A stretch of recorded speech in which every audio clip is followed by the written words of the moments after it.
The coffee is piping hot. The toast is buttered. The eggs are precisely right.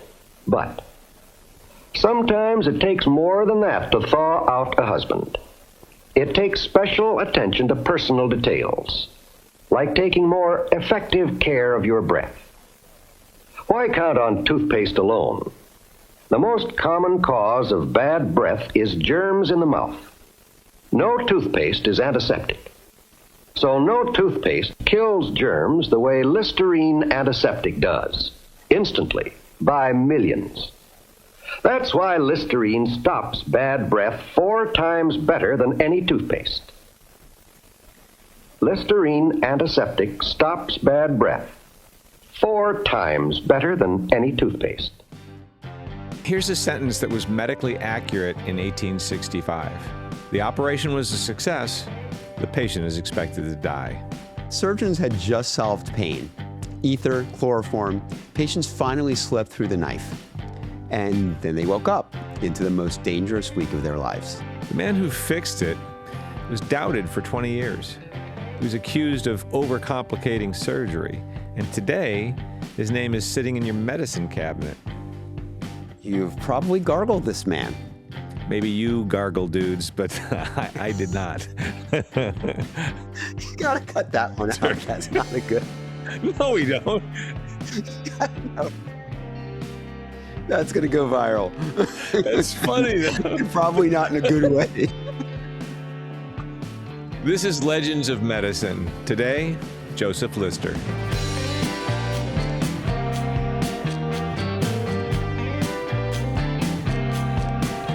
Welcome back to Vital Discourse. I'm Dr. Ben Cilento.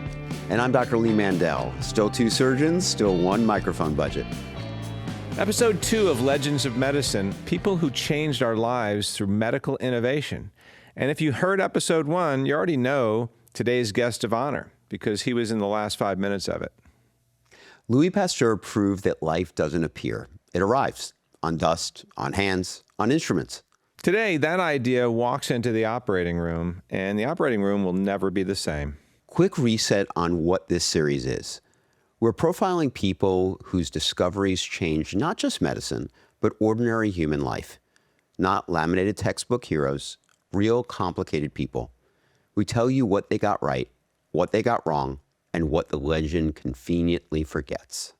In episode 1, we covered Pasteur, the chemist who made microorganisms matter. Fermentation, contamination, vaccines. This episode begins exactly where that story enters the operating room.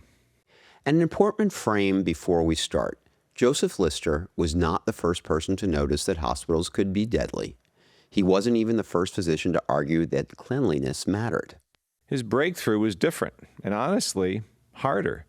He took a brand new laboratory theory about microscopic life and turned it into a complete working system for preventing infection during and after surgery. Not a hunch, not a habit, a system with a reason behind every step. By the end of this episode, you should understand what surgery looked like before this man and why it could never go back. Here's the paradox nobody tells you about anesthesia. Ether and chloroform arrive in the 1840s. And everyone assumes surgery is about to get safe. It actually got deadlier. And that's because pain was the speed limit.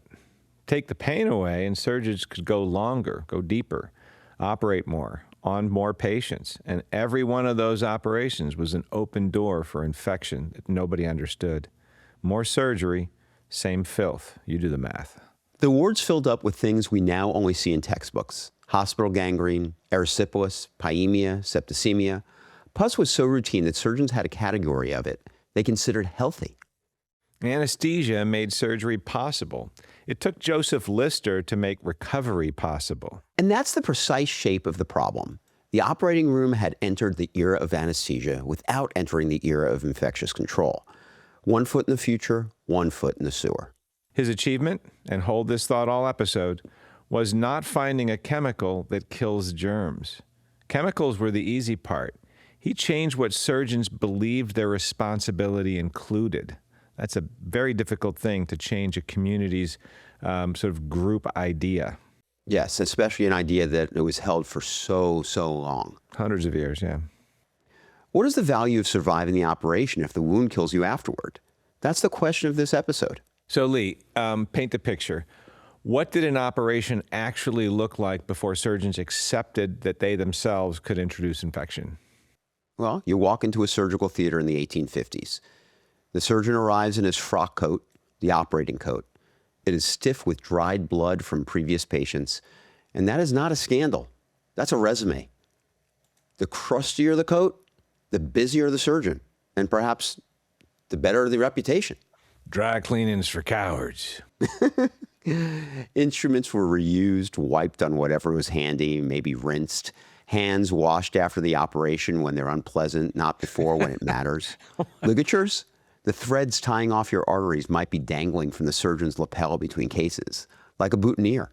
And the wound heals or heals. And here's the detail modern listeners can't believe. Thick, creamy pus in a wound was called laudable pus. Laudable, praiseworthy. Doctors would look at an infected wound and nod approval. Oh, yes, very good. No, that looks like it's healing. Yes. This pus is very good. The golf class. This is good pus. We like this very much. Why are we using an accent for that? I don't know, because they were all British at the time, probably. I don't know. We blame the Brits for everything. Everything. In fairness, and we'll come back to this in Misinformation Alert, that wasn't as insane as it sounds. They'd actually noticed that a wound quietly draining thick pus often did better than the ones that turned black and were spreading. Yeah, I mean, sure, one's worse than the other, but they're still both bad. Yeah, they were ranking their demons, so to speak. They just didn't know they were demons. The collective name for the demons was hospitalism. Gangrene, erysipelas, pyemia, septicemia, the whole post-operative horror show that clustered wherever surgical patients clustered. It was so bad that serious people proposed hospitals should be periodically burned down and rebuilt. And respected surgeons debated whether major operations should happen in hospitals at all. How dangerous was hospital surgery in the 19th century? Here's the era's own verdict. James Simpson, the man who introduced chloroform, he's no radical, looked at the numbers and wrote that a patient on the operating table of a British surgical hospital was exposed to more chances of death than an English soldier on the field of Waterloo. Let's let that sink in. The battlefield, cannons, cavalry, bayonets, statistically safer than the place you went to be healed. Nobody could explain it. The beds were cleanish, the surgeons were pretty skilled, the operations went fine, and the patients kept dying of something invisible. Again, from Pasteur's episode, Invisible, something nobody had a name for, something that seemed to live in the hospital itself. What if the person trying to save you was carrying the thing that would kill you? That sounds like a plot to a horror flick, Lee. Yeah, sure does. And that's really the trap of the era. Without a mechanism, every explanation was on the table. Bad air, miasma, constitutional weakness, overcrowding. Some of those guesses even led to half-useful reforms. Ventilation, spacing the beds out. Right ideas occasionally, but for unfalsifiable reasons, which meant nobody could build on them. Surgery didn't need a better guess, it needed a better mechanism. So who is this guy? Because his origin story is suspiciously well designed. If you were building the one man in Britain equipped to see germs in a wound, you would build exactly this childhood. Yeah, no kidding. But he was born April 5th, 1827, in Essex, in a Quaker family. And here's the detail that matters. His father, Joseph Jackson Lister, was a wine merchant. Hold your Pasteur jokes. Back to the wine. Right, whose hobby was optics. And he was so good at the hobby that he solved chromatic aberration in microscope lenses and got elected to the Royal Society for it. The achromatic microscope, the instrument that made serious microbiology possible, was substantially his father's work. Pasteur trained his eyes on crystals. Lister grew up in a house where Dad built the microscope. The kid was looking at pond water in the nursery. Now, because he was a Quaker, the religious tests at Oxford and Cambridge shut him out. So he went to University College London, proudly nicknamed the Godless College on Gower Street, which took students regardless of faith. And UCL hands him a front row seat to history. As a student there in December 1846, he was reportedly in the theater watching Robert Liston perform the first major operation under ether in Europe. Liston deserves 30 seconds here. Fastest knife in the West End. Amputations in under 3 minutes, which pre-anesthesia was mercy, not showboating. He'd call, "Time me, gentlemen, time me," to the gallery. And yes, the famous story that Liston once performed the only operation in history with 300% mortality. That's true. The patient died, his assistant, whose fingers he happened to cut off, also died, and a spectator dropped dead of fright. Almost certainly apocryphal. We flag it as legend. After the last episode, you know that's what we do things here. But it tells you what surgery valued before anesthesia. Speed above everything else. I think I had a junior resident like that. Right, right. So young Lister watches ether make speed optional and then spends his career discovering that the extra time was killing people. Full circle. He trains in medicine and surgery, then moves to Edinburgh to work under James Syme. By the way, my father did his neurosurgical residency at Edinburgh. The most respected surgeon in Scotland. I mean, here he makes his two best decisions. He learns from Syme, and he marries Syme's daughter, Agnes, in 1856. Career move and love story. Do not let anyone tell you those can't overlap. They can. You better not screw up, though, because he'll be watching. That would not be a good, not be a good thing to happen. It can backfire. Let's talk about Agnes Lister, because the statue version of this story has one man alone with a spray bottle, and the real version has a research partnership. Agnes worked with Joseph for decades, running experiments at their kitchen table, keeping the lab notebooks, drafting and correcting these papers. Pages of the Lister archive are in her handwriting. He gave up his Quaker membership to marry her, and what he got was a scientific collaborator for life. There's a lot of stories like this throughout history. Marie Curie is one of them. History wrote Lister discovered. The notebooks say the Listers discovered. Behind almost every legend in this series, there's uncredited labor. Last episode, it was rivals and protégés. This episode, it's a marriage. Credit your collaborators, people, especially the one that you live with. Right here. Yeah, exactly. I'm sure she always just said, "No, it's fine. It's fine." Yeah, you just take all the credit. Yeah. Right. As she slammed things around in the kitchen and didn't talk to him for weeks. In 1860, he becomes Regius Professor of Surgery at Glasgow, working at Glasgow Royal Infirmary, which drops him into the deep end of the hospitalism crisis. His wards are full of exactly the post-operative deaths we just described. And here's what set him apart, and it sounds so simple. He treated post-operative infection as a scientific problem that could be investigated, not as an unavoidable tax on surgery. He observed wounds obsessively. He used the family microscope on surgical questions. He studied inflammation, blood supply, tissue health, while his colleagues were still mostly grading themselves on speed. Every surgeon accepted deaths. Lister took them personally. That temperament, patient, experimental, allergic to that's just how it is the whole story in miniature. Okay, Glasgow, mid-1860s. Lister is stewing on wound infection, and a chemistry colleague, Thomas Anderson, hands him the papers of a French chemist we spent an entire episode on, Pasteur. And this is the pivotal act of the whole story. So let's slow down and watch him think. Pasteur had shown that fermentation and putrefaction are caused by living microorganisms arriving from outside, not by matter spontaneously falling apart. Lister reads that and makes the leap. A putrefying wound and a putrefying flask of broth might be the same event. And he had a clinical observation sitting right in front of him that suddenly made perfect sense. Every surgeon knew it. Nobody could explain it. Here's the riddle that unlocked modern surgery. Same patient, same bone, same force. Break your tibia and the skin stayed closed. A simple fracture. You get splinted, you heal, you walk. Break it and the bone punches through the skin, compound fracture. And in 1865, you had roughly a coin flip chance of dying and a very good chance of losing the leg either way. Same injury inside, one difference. The open one is exposed to the outside world. For centuries, doctor blamed the air itself. Then Lister read Pasteur and saw it. It's not the air. It's what the air delivers. A closed fracture is a sealed flask. The open fracture is the flask with the neck snapped off. The skin isn't just a wrapper, it's the sterile barrier. And once you understand that, the surgeon's whole job changes. If nature's seal is broken, you have to become the seal.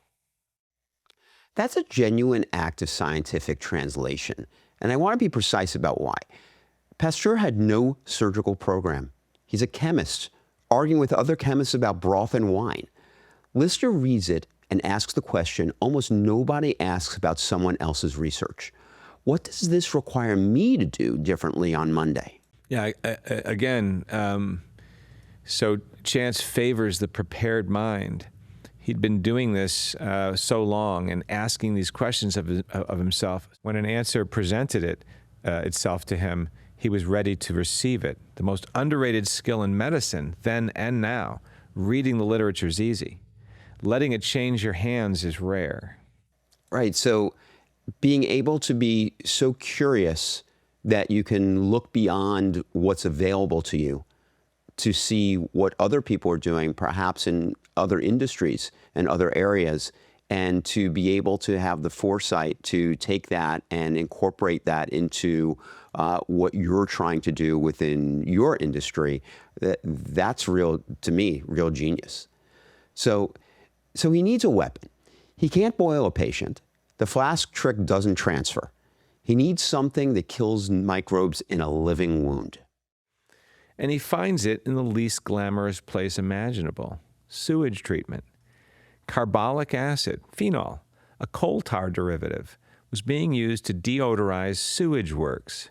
And Lister hears about the town of Carlisle, where fields irrigated with carbolic-treated sewage stopped stinking, and, notably, parasites stopped killing the cattle that grazed there. Last episode's miracle came from spoiled beet juice. This one comes from municipal sewage. Listeners, the lesson of this entire series: breakthroughs never come from anywhere dignified. Yeah, they're quite shitty at times. Pasteur supplied the theory. Lister turned it into surgical behavior. Mile marker? We now have the theory and the chemical. The question is whether a wound that every surgeon alive expects to putrefy can be made to heal cleanly. August 12th, 1865, Glasgow Royal Infirmary. An 11-year-old boy named James Greenlee is carried in. A cartwheel has run over his left leg. Open fracture of the tibia. Bone through the skin. And everyone in that building knows the script. Compound fracture in 1865 means wait for the putrefaction, then amputate and hope. And roughly half the time attend a funeral anyway. An 11-year-old facing that. Lister does something different. He treats the wound with carbolic acid and covers it with a carbolic-soaked dressing, sealed to keep new contamination out. And then he does the hardest thing in surgery. Absolutely nothing. He protects the wound and he waits. Days pass. The wound stays quiet. No spreading redness, no hospital gangrene, none of the deep suppuration every textbook promised. 6 weeks later, James Greenlee walks out of Glasgow Royal Infirmary. An 11-year-old boy with an open tibia fracture, an injury with mortality approaching 1 in 2, walks out of Victorian Hospital 6 weeks later on both legs because one surgeon had read one chemist and refused to accept that infection was fate. Think about what that wound was supposed to do. Every surgeon in Britain expected it to putrefy. That's what open fractures did, the way dropped things fall. And it just didn't.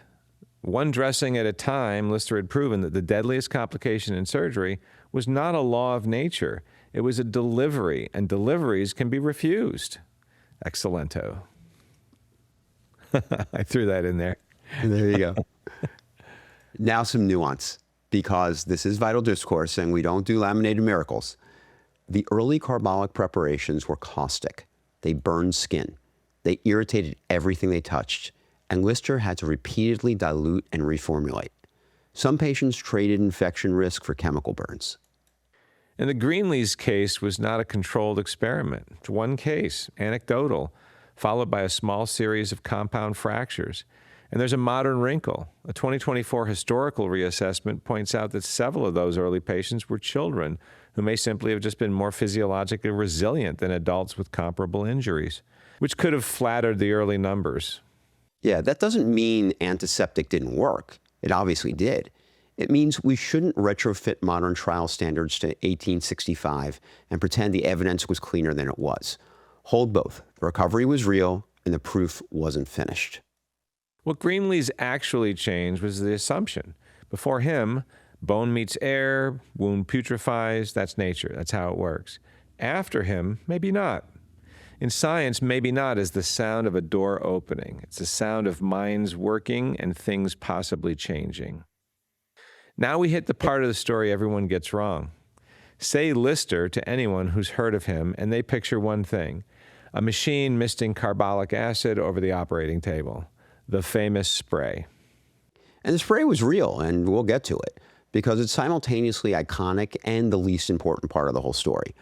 What Lister actually built was a system, the first end-to-end infection control protocol in surgical history. Depending on the year and the operation, wash the wound with diluted carbolic, remove dead tissue and foreign material, antiseptic dressings changed on schedule, instruments treated, the surgeon's hands treated, ligatures treated, drainage so fluid can't pool and fester, protect the wound until healing is established. Every single point where the outside world touches the wound, guarded. He wasn't spraying a room. He was defending a perimeter. Okay, let's talk about the spray. The spray. Lister worried that airborne germs were falling into wounds, so he built a series of increasingly elaborate machines, culminating in a steam-powered contraption the size of luggage nicknamed the donkey engine that fogged the entire operative field with dilute carbolic. Surgeon, assistants, patient, everyone marinating in aerosolized phenol. That must have been a heck of a lot of fun, Lee, I can tell you. Oh, that smells great.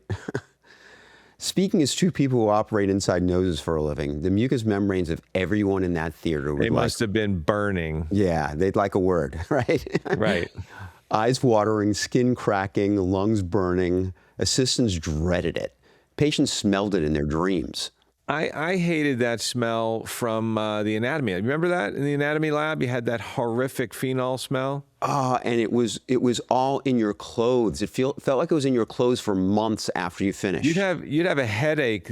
So when I was doing anatomy, I would have a headache at night trying to study after that. I really thought it was doing something terrible to my brain, marinating my brain. Really, you were slowly being embalmed. Exactly. That's actually how they get the anatomy patients there. They were once med students. They just slowly, the ones that died wound up as specimens on the table. There you go. So they were operating inside a lawn sprinkler loaded with industrial disinfectant. And here's the punchline. The airborne threat was mostly a miscalculation. The dangerous germs weren't drifting down from the ceiling. They were riding in on hands, instruments, and dressings. The contact routes, the ones the rest of the system already guarded. Lister himself eventually abandoned the spray, and he admitted as much. Which the critics, of course, enjoyed enormously. Yeah, I'm sure they were laughing at him. Yeah, but, and this is the part they missed. The spray being wrong didn't make the principle wrong. Kill the germs before they colonize the wound. That was the correct answer. Yeah, that's correct. Which route matters most? Refined by evidence.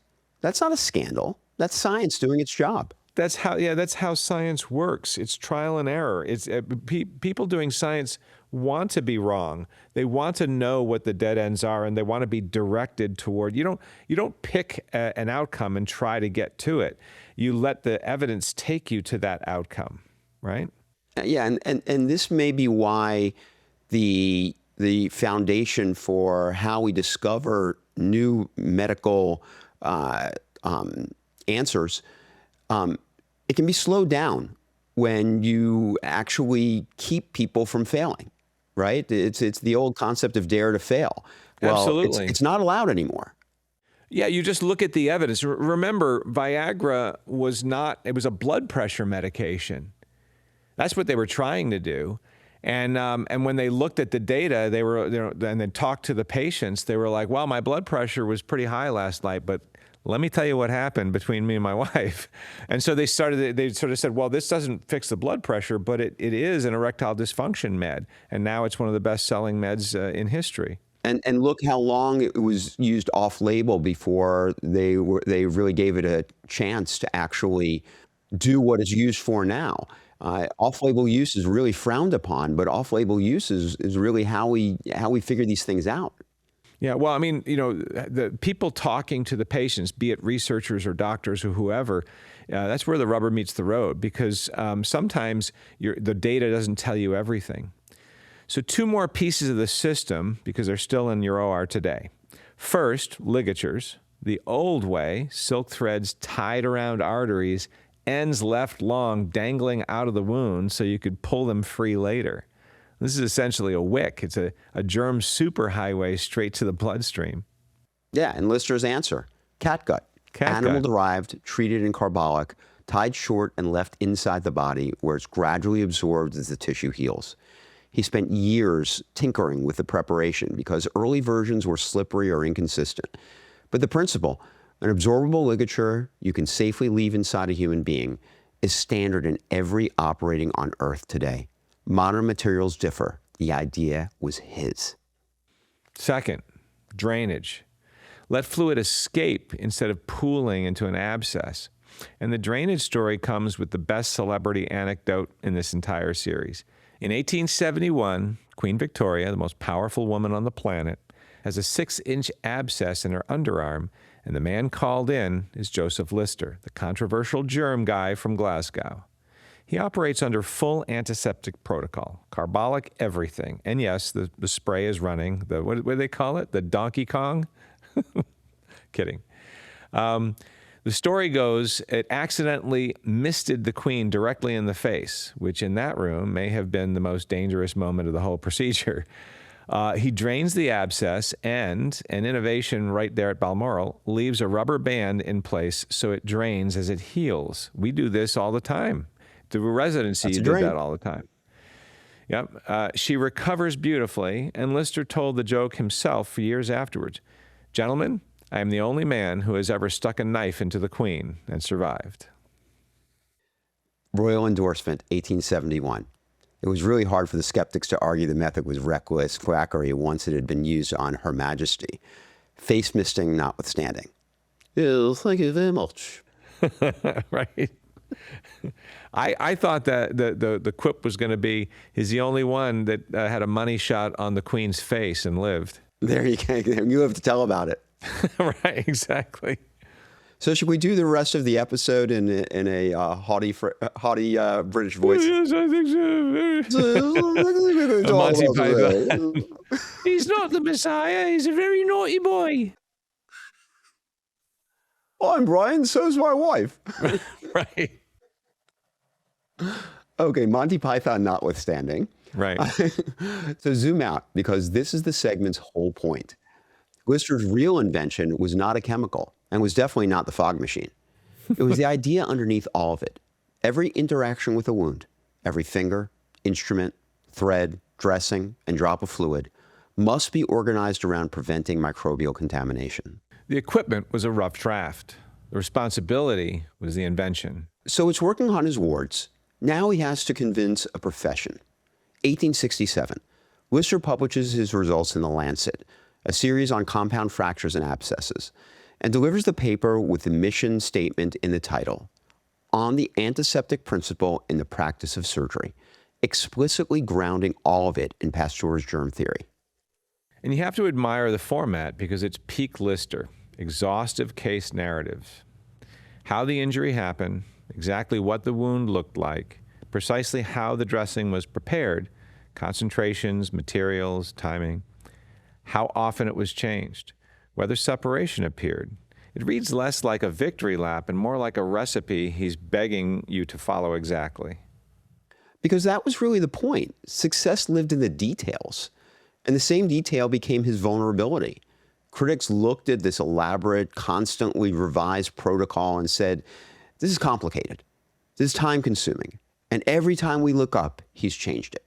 His numbers were generally striking. On his amputation wards, mortality dropped from roughly 45% before the antiseptic system to about 15% after, cut by 2/3. You can't overlook that. And it was immediately contested for reasons a modern trialist would recognize instantly. Before and after comparison, no controls, cases differing in severity, judgment calls about which cases counted, and the killer objection.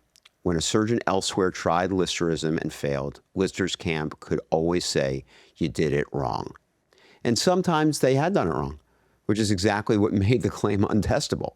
A treatment whose failures can always be blamed on user error is very hard to falsify. Which makes this quietly a landmark in a second field. It's one of history's first fights about how you evaluate a complex clinical intervention. We're still having that exact fight today. Surgical checklists, care bundles, sepsis protocols, anything with 10 steps and a training curve is hard to test and easy to botch. The methodology war started here. And underneath the statistics, never forget the size of the actual ask. Lister wasn't proposing a new dressing. He was asking surgeons to accept a new cause of death, invisible organisms, on the word of a French chemist from a colleague in Glasgow, backed by case reports. That's a lot of trust to ask of a profession that couldn't see the enemy. Which brings us to the resistance. And Lee, the lazy version of this chapter is brilliant hero, stubborn old fools, 20 wasted years. We're not doing that version. Because it's wrong. And the real version teaches more. Walk through what a thoughtful, experienced surgeon in 1870 actually saw. 1. Germ theory itself was still contested. Respectable scientists disputed it. If you don't buy invisible organisms, Listerism looks like elaborate ritual built on fairy tale, fog machines, and magic thread. 2, the system was genuinely hard to reproduce. Concentrations changed, dressings changed, the spray came and went. Miss one step and your results collapse. And you can't even tell which step you missed because they're changing. 3, carbolic acid caused real harm. It burned tissue, cracked the surgeon's hands, poisoned the air of the theater. The treatment had a body count of side effects. 4, some surgeons in cleaner, smaller hospitals already had decent outcomes, so the miracle looked overstated from where they sat. 5, the evidence was small case series and before and after numbers, legitimately weak by any standard, including, honestly, the standards of 1870. It's all fair, all reasonable. And then there's reason 6, the real one, the one under all the others. Here's what accepting Lister actually required. Every surgeon who had adopted the antiseptic system was signing a confession. The infections that killed my patients came from somewhere, and some of them came from me. My hands, my instruments, my coat, the one I wore as a badge of honor. No malice, not negligence, nobody knew, but nobody knew doesn't bring anyone back. And every one of those men could count backward through 20 years of cases and do the arithmetic at what they did. People say Lister's critics were defending their egos. I'd say some were harder. They were defending their ability to sleep at night, because the price of admission to modern surgery was one unbearable sentence. It was us. And here's the thing about medicine, then and now. Real progress usually starts exactly there. The specialties that advance are the ones willing to say our complication rate, our error rate, our problem to fix. The ones that can't say it stay where they are. It was never about germs. It was about who was willing to look. And we should say that quiet, uncomfortable part. Lister had a predecessor in exactly this fight. 20 years earlier, Agnes Semmelweis showed that hand disinfection collapsed maternal death rates. And the profession broke him for it. He deserves his own episode, and he's going to get one. So adoption was slow and piecemeal, and that part's actually fascinating. Surgeons didn't take Listerism as a package. Some adopted the dressings but skipped the spray. Some cleaned instruments and ignored the rest. Everyone remixed it. And geography mattered too. The German-speaking surgical world, Volkmann, von Nussbaum, went in early and hard, while Britain and America dragged their feet. Nothing makes a prophet respectable at home like being famous somewhere else. Right. And then the cavalry arrives from the laboratory. Robert Koch's work in the late 1870s put actual identified bacteria behind wound infections. Once the enemy had names and faces under the microscope, the argument was effectively over. Theory, system, and proof finally in one place. So here's a fair question from any listener who's seen a modern OR. Nobody's fogging phenol over the table at my hospital. So in what sense did Lister actually win? Well, remember, we have a downdraft negative pressure system, right? Or positive pressure system, depending on where you're standing. Laminar flow. Yeah, so we do that. I mean, I spent a lot of money in my Class C in-office OR putting in this massive system that pushes air down to the corners and sucks it out at the edge of the room, just so you can avoid things settling out. We all put stuff over our hair and put clothes on that doesn't have any foreign bodies hopefully coming off of it, that's all clean. So we kind of do, but we just don't spray phenol. So in essence, Lister won in the only sense that matters, completely. Follow the logic. Lister's approach was antisepsis. Germs will reach the field, so kill them there. Chemical warfare at the wound's edge. The next generation asked the better question his own principle implied. Why let germs reach the field at all? And that's aseptic technique, right? Right. Steam sterilizing instruments, germs on the scalpel dead before the room, sterile gowns and drapes instead of the frock coat of horrors, right? Dedicated operating theaters, scrubbed hands, and in the 1890s, rubber gloves, which enter surgery through a love story. William Halstead at Johns Hopkins ordered custom rubber gloves from Goodyear because the carbolic type disinfectants were destroying the hands of his scrub nurse, Caroline Hampton. Reader, he married her. The gloves worked so well, they took over surgery. And you know, Halstead's one of my favorite characters in the annals of surgery. And hopefully, after we go through the set of the big giants, I think that because of his work and how it sort of gave rise to modern surgical residency, we should do one on him. So, infection control's greatest advance? A workplace romance with rubber goods purchase order. I've heard that before. Yeah. No good romance is... it goes without rubbers. No, sorry. Or latex in the modern day. Right, yes. Every good romance involves latex, let's be honest. Here's how you know Joseph Lister won one of the biggest arguments in medical history. We threw away everything he built. The spray, abandoned, even by him. Carbolic soaked dressings, museum pieces. His hallmark techniques, replaced one by better ones. And every single replacement was built on his sentence. The surgeon must keep microorganisms out of the wound. That's the difference between inventing a gadget and discovering a principle. Gadgets get outmoded. Principles get built on. Lister's equipment became obsolete precisely because his idea succeeded. The fate every great scientist should pray for. Absolutely. There you go. And actually, we saw this when we were battling COVID because there was no recipe for how to keep a patient from getting infected, for how to keep a physician from getting infected. Remember, those of us that use nasal endoscopes were at the highest risk for transmission of the virus to us and to the people in our operating rooms.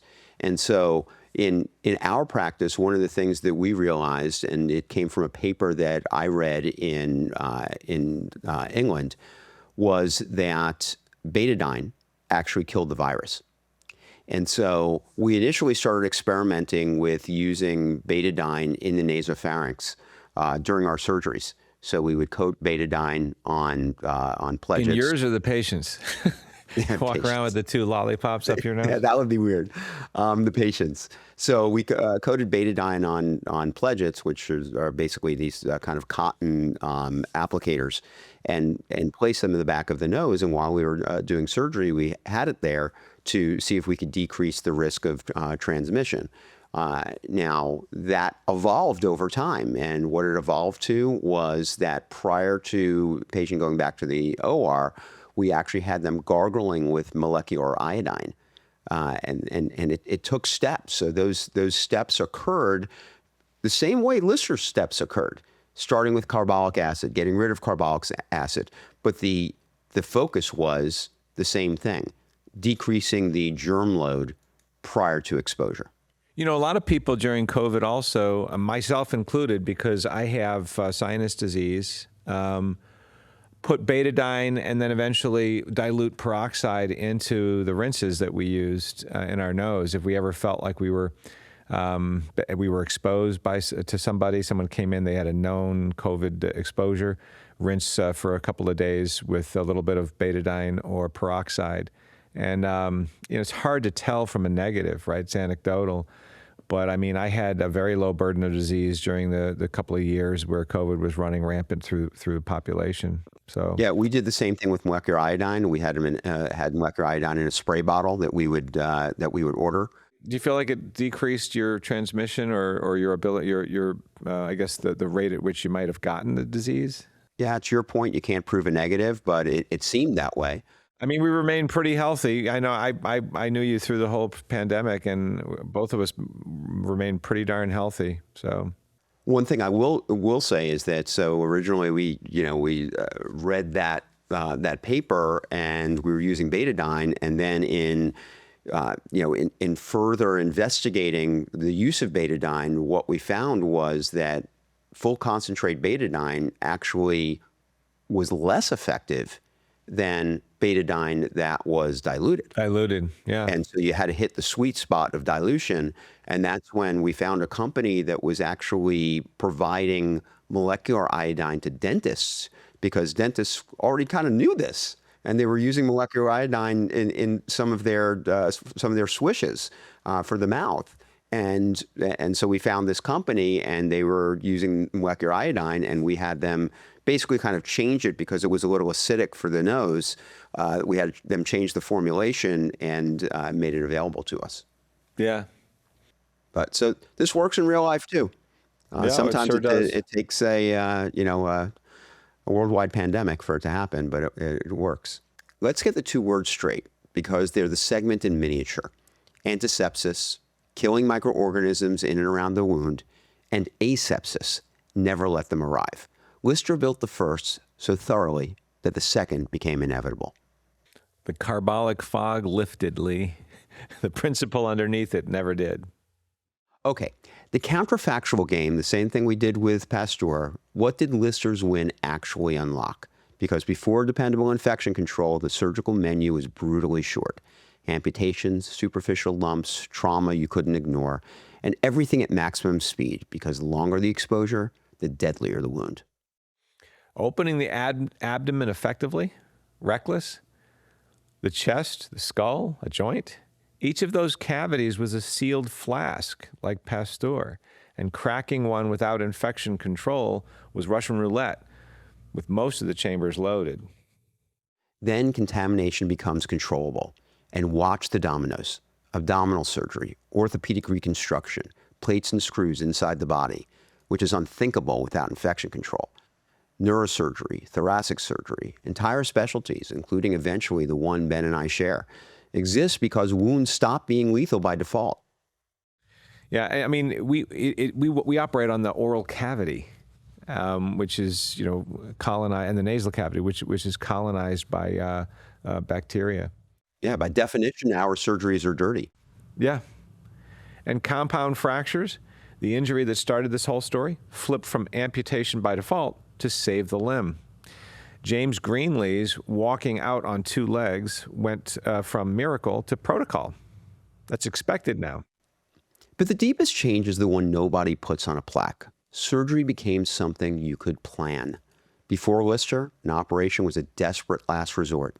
You accepted the odds because you were dying anyway. Once recovery became probable, patients could rationally consent to surgery for a bad hip, a hernia, a slow disease, for quality of life. That category of medicine simply did not exist before. No, and hospitals transformed from the places Simpson compared to Waterloo into places you actually go to get better. And that was a new thing, which brings me to my favorite way to see all of this. Can I take you into my OR for a minute? That's what the microphone's for. I know, that's what you always say. So So tomorrow morning, I'll scrub in, and I want you to see the room the way I've started seeing it since we made this episode. The scrub itself, 5 minutes at the sink before I touch anything. That's Lister's argument. The instruments arriving in sealed sterile trays. I have a huge steam sterilizer. Lister's argument, upgraded from carbolic to steam. The gown, the gloves, the drapes that turn the patient into one small sterile window. His argument, right? The absorbable suture I'll leave inside a human body, confident it won't fester. His argument also. He built the first one for carbolic treated catgut, right? But we still use, we get it from Ethicon and other companies. Nobody in that room will think about Joseph Lister for 1 second, including me. And that's the highest honor medicine gives. Your idea becomes so true that it becomes invisible, yet pervasive. So invisible and pervasive. 160 years ago, surviving surgery was a coin flip. Tomorrow, it's so routine my patient's family will be annoyed if the case runs long. That's not the absence of danger. That's the presence of one Victorian surgeon's very stubborn idea, still standing guard over every operating table on earth. So, last act of the life. The man spends 20 years as a controversial reformer and then lives long enough to watch the world surrender completely. He moves from Glasgow to Edinburgh in 1869, then to King's College Hospital, London in 1877. Enemy territory, honestly. London was the stronghold for the skeptics and wins them over on their own turf. Then the honors start stacking. And that's the way it always happens, right? All of a sudden, you're a foe, and then you're the life of the party. Suddenly, you're a hero, and everyone's trying to say how they knew from the beginning. Yep. Baronet in 1883, president of the Royal Society, 1895 to 1900, the chair once occupied by Isaac Newton. Baron Lister in 1897, the first surgeon ever raised to the House of Lords. Founding member of the Order of Merit in 1902. And 1902 gives us the perfect closing scene. Days before his coronation, King Edward VII comes down with appendicitis. Emergency surgery. Abdominal surgery on the king, the exact category of operation that pre-Lister surgery essentially couldn't attempt. The surgical team consults Lister, now 75, on the antiseptic arrangements. The king survives, gets crowned, and reportedly tells Lister afterwards, "I know that if I had not been for you and your work, I wouldn't be sitting here today." From overcomplicated Glasgow eccentric to the reason the king is alive in one professional lifetime. Oh, thank you very much. Right. Yeah, he went from spraying on the Queen's face to poke. Wait, that sounds wrong. to poking the king's belly. I mean, this guy made the rounds in the royal family, I'm going to tell you. And then there's the immortality nobody plans, the names. A genus of bacteria, Listeria, named in his honor, which is a slightly backhanded tribute for history's greatest germ fighter. Yeah, you think? And they name a microbe after him. Right. That's really not a tribute. That's kind of a hostage situation right there. I think it is. And then there's the other one. Lee, cue the organ music because it's time to talk about the mouthwash. And since you're the guy that gargles dudes, why don't you kick this off? It's not happening. The taste you hate twice a day. An actual advertising slogan from an actual old TV commercial for a product named after today's legend of medicine. Listen, mister, let me tell you what I really think. I use it, but it tastes crummy! Listerine's got the taste people hate twice a day. Somewhere in advertising history, a room full of executives agreed the winning message was, our product is disgusting. Use it anyway. And it worked, because the disgust was the proof it was working. That, friends, is Joseph Lister's cultural footprint. The man made antiseptics such a household religion that medicinal and unpleasant became a selling point. Yeah, they should have a picture of Queen Victoria, right, on the label. Right. Right. Getting endorsed by Queen Victoria. Right. So the actual story, 1879, St. Louis, a chemist named Joseph Lawrence formulates an antiseptic liquid inspired by Lister's work and names it Listerine in his honor, a tribute Lister never asked for, never endorsed, and reportedly wasn't thrilled about. And early Listerine was marketed for everything: surgical antiseptic, foot bath, floor cleaner. Right. Then, in the 1920s, the marketers pulled the greatest move in advertising history. They took an obscure clinical term, halitosis, and sold it to America as a shameful disease, stinky breath, that their floor cleaner happened to cure. They marketed the disease to sell the cure. Sales went up roughly 70-fold. Genius, madmen. Well, hey, you know that Santa Claus, the modern day Santa Claus, where did that come about, Ben? You know? Coca-Cola. Really? Coca-Cola invented the modern day Santa Claus. Modern day. Yes. What was he before? Well, I mean, it depended on where you were in the world, what, Santa Claus looked like, what Santa Claus did. But it was, I don't remember the decade, but Coca-Cola decided that they were going to create the perfect Santa Claus and advertise that Santa Claus drank Coca-Cola. And that's when the cherub-looking, the chubby Santa Claus with the rosy cheeks and the white hair, that all came from Coca-Cola. I thought that they found out that he was doing a lot of coke, and that's why his face was red, and they decided to capitalize on it because it happened to share their name. No, is that wrong? We'll do an episode about Coca-Cola when it actually had coke in it. Had cocaine in it. Or maybe we'll do an episode on mythological characters and their drug habits. You could do that. You could do that too. So let's be precise about the scorecard. Joseph Lister never made a mouthwash, never endorsed the mouthwash, spent his life keeping germs out of people. The product bearing his name built an empire pouring germ killer into people twice a day at the taste you hate. He's the only figure in this series you can buy in travel size. And the fact that his name means kills germs in every drugstore on Earth a century later, as brand legacies go, absolutely. Absolutely. Absolutely. He died in 1912, having outlived Agnes, his collaborator of 4 decades. Colleagues said that the joy went out of his work when she died. He was offered burial at Westminster Abbey and had left instructions declining it. He chose a grave next to hers instead. That's a great love story, actually. Yeah, so he turned down the Abbey to keep a promise. That tells you everything about the man that medals don't. Which brings us to our recurring segment, Misinformation Alert, because the heroic version of every legend is always a little bit wrong, and precision is the whole brand here. Ben, 8 myths, this time speed-bound. Got it. Myth 1, Lister invented cleanliness in medicine. No. Semmelweis proved hand disinfection saved mothers. Nightingale rebuilt hospital sanitation before him. Lister's contribution was a system built on a germ mechanism, cleanliness with a Y. Myth 2, Lister invented germ theory. No, that's Pasteur, Koch, and a century of groundwork.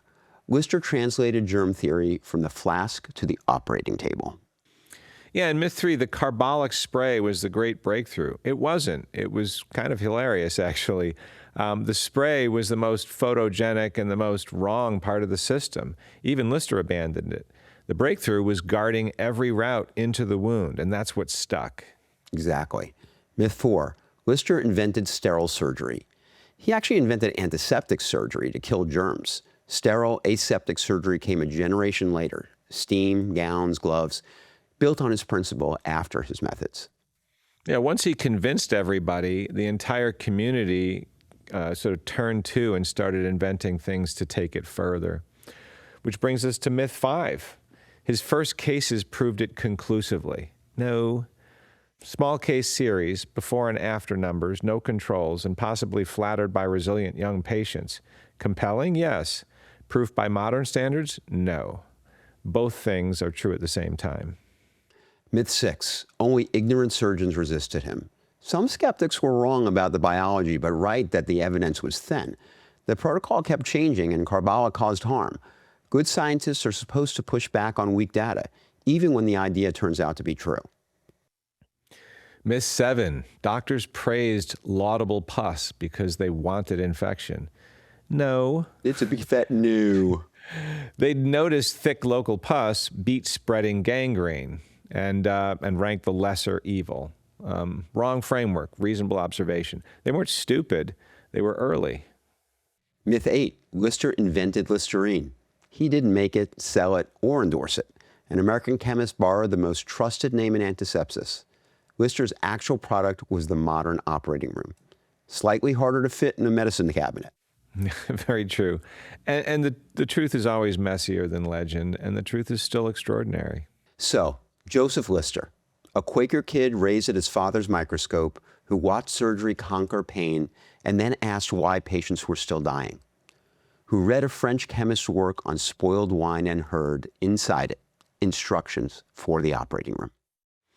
In the honest version of the man, his chemical burned, his spray was a mistake, his statistics were contested, his system changed so often his own students couldn't keep up.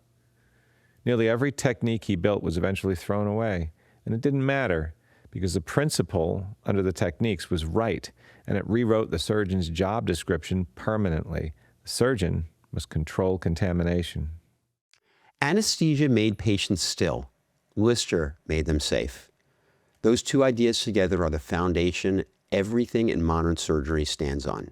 Every transplant, every joint replacement, every open heart. First, don't let it hurt. Second, don't let it fester. 16 decades later, the whole cathedral still rests on those two stones. Every hand scrub, every sealed instrument tray, every gown and glove and drape, every absorbable suture quietly dissolving inside a healing patient. That's one stubborn Victorian standing invisibly in every operating room on earth, 16 decades later. Excellento. Excellent. I got it. I got you back. That's our second legend of medicine. If this episode taught you something, share it with someone in healthcare who scrubbed in today without once thinking about why. They now legally owe Joseph Lister a moment of silence. And subscribe where you get your podcasts. Like this episode. The clips are on all the short-form platforms. Next time on Legends of Medicine, Agnes Semmelweis, the man who proved hand-washing saved lives 20 years before Lister and was destroyed for it. The tragic prequel to today's triumph. I'm Dr. Ben Cilento. And I'm Dr. Lee Mandel. This has been Vital Discourse. Scrub in and thank a Quaker.